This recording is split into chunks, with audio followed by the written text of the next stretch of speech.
Den blomstertid nu kommer med lust och fägring stor.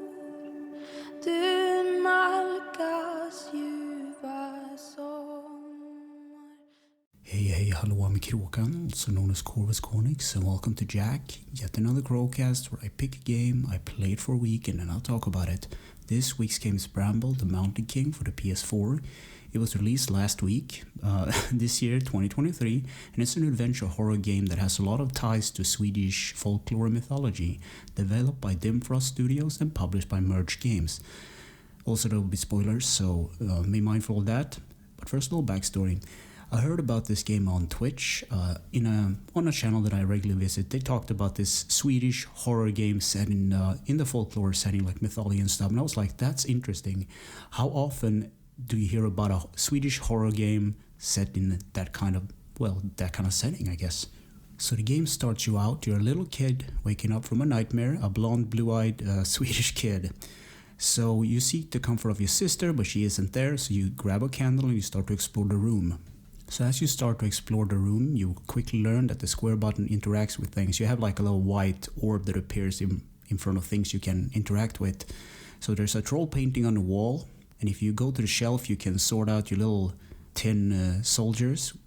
And on the wall, this is where everything clicked for me. On the wall, there is you know how kids measure their heights? You know, that's exactly what this little kid and his sister has been doing. So Olle, which he's called, this Swedish boy, he's the younger one, and his bigger sister is called Lillemor. So this is, as I said, where everything clicked for me. So this little boy is from a Swedish song called Mors lilla Olle. And it's basically about a little kid that goes out in the woods and confronts a bear, and I think he eats blueberries.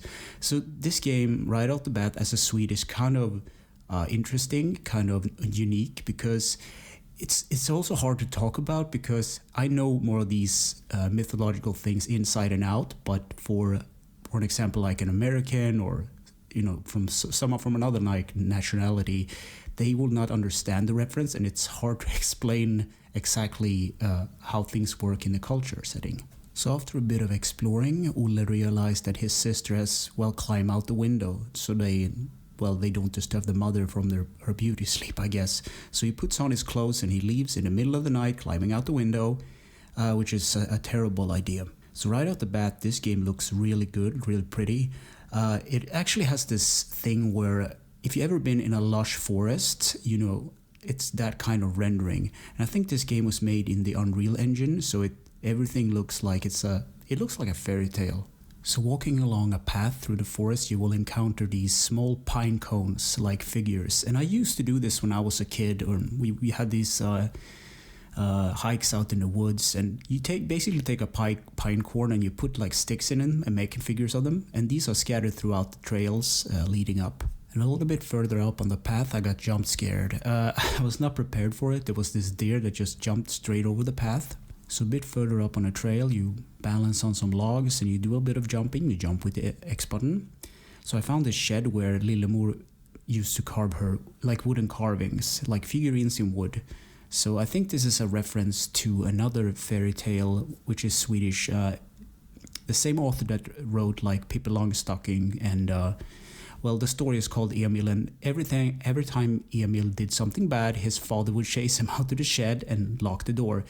Kind of a dark thing, but he sat there until his father and him had calmed down. He used to carve these wooden figurines, and the walls were just like crowded with those exotic kind of wooden carvings. But anyway, got a little off topic, but Lillemor carved a thing, and throughout the game you pick up these carvings of creatures from the game, like further up, and they will be displayed at the end of the game. It's not really a spoiler, but you find these throughout your journey. So a bit further up, I fell down a hole and I found a young girl statue holding a glowing orb, like a glowing rock, called the Sparkle of Courage.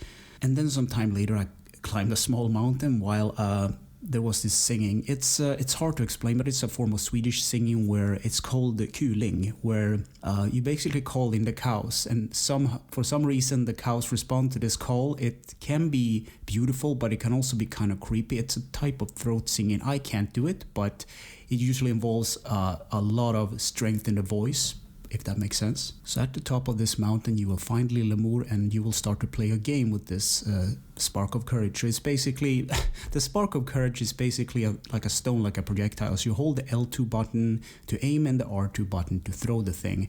So you try to hit a pine cone out of her hand. In the beginning it's kind of easy, and then it gets harder because she throws it up in the air. But you don't have to be it's not super finicky, but it's a little bit frustrating. But once you get the hang of it, it's just fine. So at the end of this game, the spark of courage basically almost dropped to the side of the mountain, and Lillemor kind of grabs it. And this is kind of funny. It leads to them actually careening down the side of the mountain and ending up in an enchanted forest with big mushrooms. So down at this rock slide, you encounter Lillemor, and you start to head out on your adventure. So you come across these gnomes, and this is a specific Swedish thing. They're called tomte or tomtar. So they take care of the grounds where you live, like a farm. So if you're nice to them and give them food like oatmeal and stuff, they will take care of the animals and whatnot. But if you don't, they will do or play tricks on you. So right off the bat, they have like red, like small hats pulled down just into the noses. And usually they are clothed in natural colors, very hard to spot. Oh yeah, and there was also this fairy that came out of a little small birdhouse, not too pleased to see a young Olle. And a bit further on, you help the little gnome that gets trapped under a bell in a small church tower. So this is kind of cute as well. The gnomes have their own like structures and houses that they live in, like tiny houses. So this leads to Lillemor and Olle playing hide and seek with them, and these things are really hard to spot, at least for me. They make these giggling sounds, and it's kind of creepy.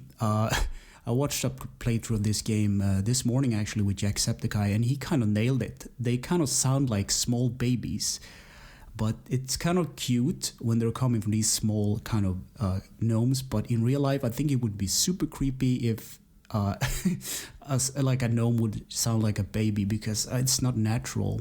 But anyway, it took me a while, and I actually found a whole lot of them, and they helped me open the door so I could progress. And then you help an elderly gnome shepherd in some berry creatures. I haven't seen these creatures in any form of Swedish folk tale or like fairy tale book, but they're basically on their head they basically have like these berries called hjortron. They're these orange, very sour berries that usually grow in marshlands.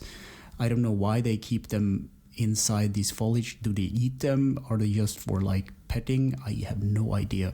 So a bit further up, you jump with Lillemor over this pond on some what do you call it, like lily pads, and the last thing you jump on, and you think it's a rock, but it's actually a huge frog. It's the Frog King. I think it's part of some folk tale as well, I'm not sure.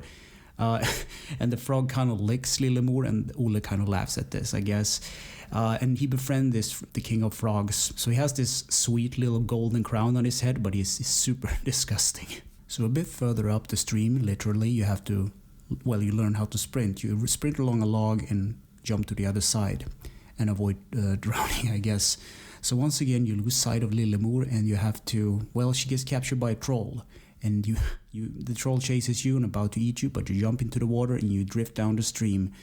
So I think this is where the game gets really dark. Olle straight up dies, and he goes back to that mountain from the beginning of the game where he first met Lillemor, and he just climbs it up. And for some reason he was in his pajamas, like this white kind of cloak or robe, and I didn't click for me. I was like, why is he in his pajamas? But I think he actually crossed over to the other side, and I was correct, because the Frog King basically puts him up on the beach, and he basically saves him from drowning.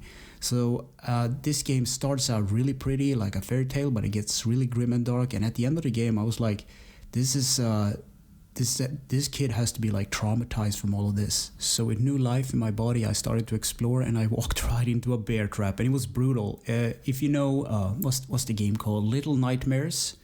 It has the same vibe where it's really brutal deaths for some reason. And a bit further on, I fell down a hole and landed on a dead moose. There was this spike trap I think one of the trolls actually set. And then you run into this other troll that is like butchering, and it's really disgusting because he's chopping up, and it's like, I don't know what even animals he's chopping up, but it's really gory. There's chunks of blood and flies everywhere. And it was this contrast. As I said, it got dark really fast. So this turns into a boss fight. You have to avoid his cleaver, or when he slams his fist into the table. So you jump when he slams his fist and try to avoid his cleaver. And you throw things into his eyes that fall down from the sky, I guess, when he hits his hand in the table, or on the table, I should say. And a bit further up, I ran into these gnomes, and I guided them through a field of bear traps, and they actually went back to their little homes, and only for the big troll to just stomp the house down. And it got really dark, and the main character Olle actually cries in this part of the game, because it's like, why? You went through so much to even get them there, avoiding the bear traps and lead them to their house and their families, and this troll, man. So I got this part a little bit confused. I don't quite remember the order of the things of the events that happened, but either way, you confront this troll and he turns into stone, because I think it's in most cultures where when trolls are hit by the sun rays, like in Tolkien as well, they turn into stone. So you deal with that troll as he is about to eat you. And before that part, you are supposed to go through the water while he's looking for you with his lantern. And this part was also brutal because in the water, for some reason, the troll had put these bear traps. So they only get shown when he shines his light on the water area.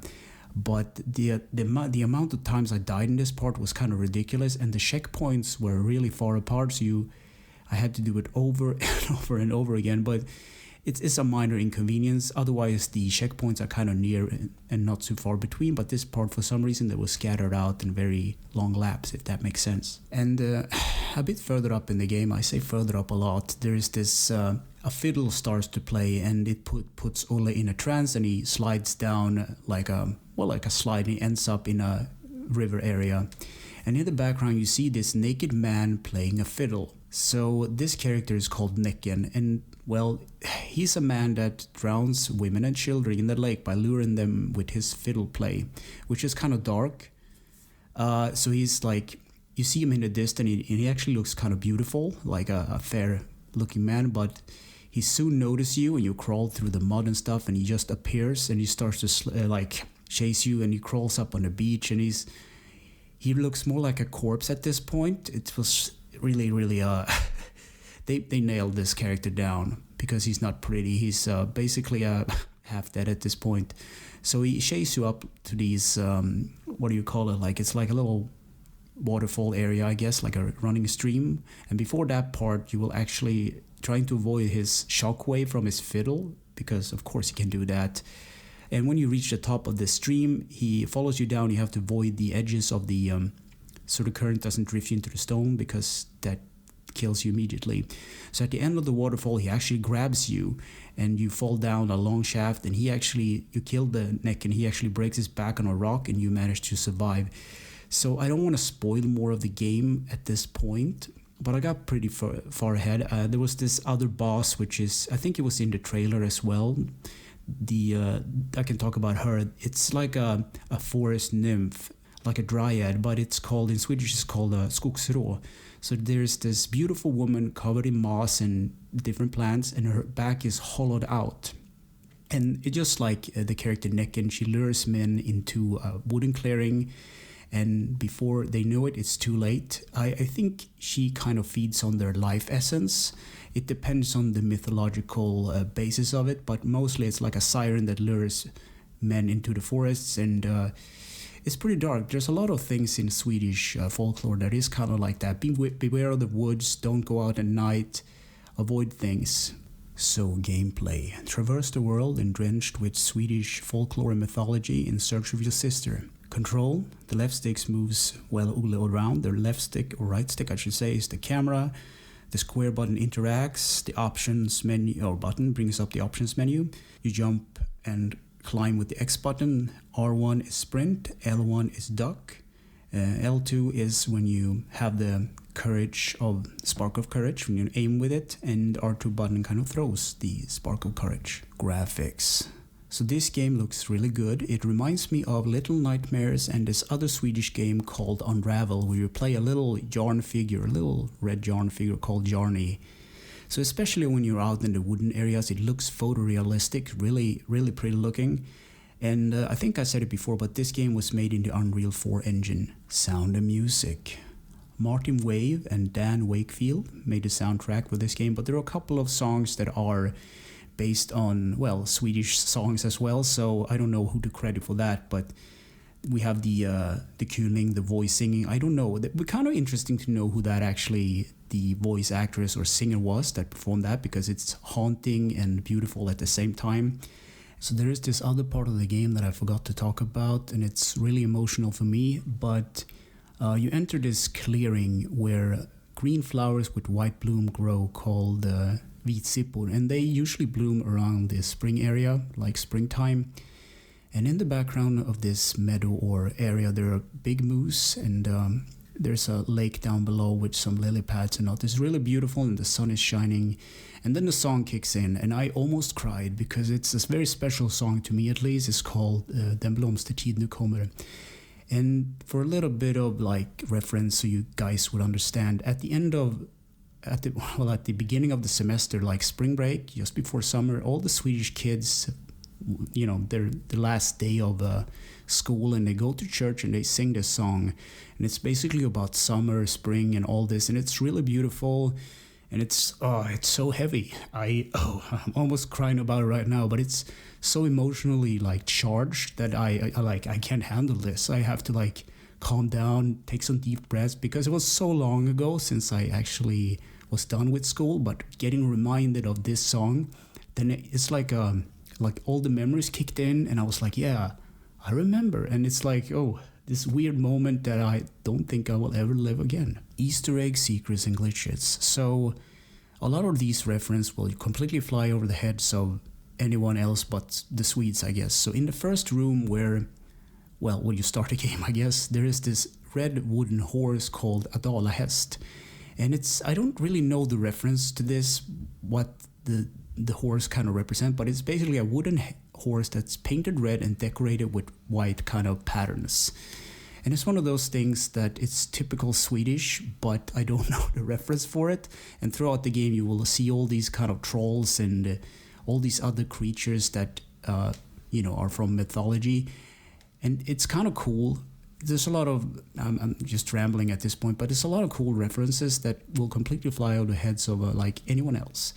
But there probably is like a good YouTube video explaining all these mythologies and everything, and all these kind of small references. So go ahead, look that up. Look at like Swedish lore and mythology and stuff. In conclusion, I wrote, yes, try it, it's different. It looks like a fairy tale and it turns dark really fast. It has a lot of Swedish mythology and folklore in it. And the landscapes, well, they look beautiful. It's like walking into a real Swedish forest. On the negative end, this game is really short. It's very linearly. Is that how you say it? It's very like one path. It would have been cool if you have like branching paths, but you end up in the same place, just to give the illusion that you have options. But it's usually like one way. It's a one-way street, and it's pretty much pointed at like, well, this is where you're supposed to go and nowhere else. But definitely it's a game worth playing. It's different, it's unique, and it's a game that really hit me hard, that I really wasn't like expecting at all. So about 2 days before release, I was in like, as I said, in a Twitch group chat, and they were playing games, and he mentioned the game, and it will be released in 2 days, and I haven't heard about it. So I'm glad I actually picked this up, because it's like, as I said, unique and different, and it's definitely a game that needs to be played. So that's one of the reasons I didn't want to spoil the whole game, because it needs to be played, as I said. So anyway, thanks for listening and for watching, and take care.